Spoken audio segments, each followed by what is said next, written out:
الفيديو النهارده تحت شعار الاكتفاء الذاتي. شوفي يا بنت الحلال، انا جايه النهارده انصح كل بنت مقبله على الارتباط، فكري 100,000 مره قبل الخطوه دي.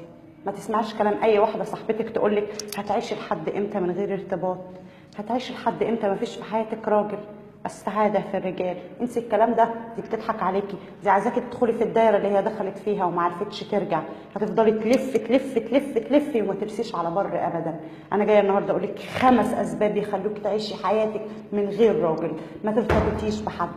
اول سبب الحريه العائليه، الاستاذ هيمنعك من خالتك، عمتك، بنت خالتك، بنت عمتك، جيرانك. ليه؟ لان عندهم ولاد، والباشا ما يحبش مراته المستقبليه تروح عند ولاد غريبه غيره. ثانيا الحريه الماليه، انسي يا اختي ان هيبقى معاكي فلوس. والله بوكك هيبقى لا يحتوي غير على 2 جنيه ونص. ليه بقى؟ لان دخل عليكي فالنتين، دخل عليكي عيد ميلاده، دخل عليكي راس السنه الميلاديه وراس السنه الهجريه.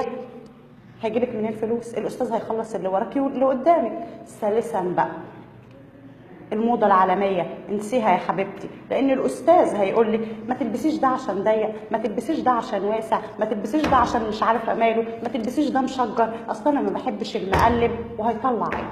رابعا بقى اهم سبب، شوفي يا بنت الحلال، اول ما يعرفك هيقول لك اقطعي علاقتك باصحابك البنات والولاد، اصل انا ما بحبش مراتي تبقى ماشيه مع اولاد قلالات الادب وبنات صايعين، وهتعيشي حياتك مقطوعه من شجره. خامسا بقى هتيجي تقولي له طب يا حبيبي تعالى تقدم لي بقى، انا بعت الدنيا كلها علشانك يا اخويا، فهيجي يقول لك انا ما ضربتكيش على ايدك عشان تبيعي حد، انت اللي كنتي ماسكه فيا. طب مش هتيجي تخطبني؟ طيب والله هشوف، اصل انا معيش فلوس اجيب شبكه. هاي خلاص انا هاجي اتقدم لك، بس هجيب لك شبكه فضه. شبكه فضه ليه يا اخويا؟ طالعه الثانيه في الاولمبياد تجيب لي شبكه فضه؟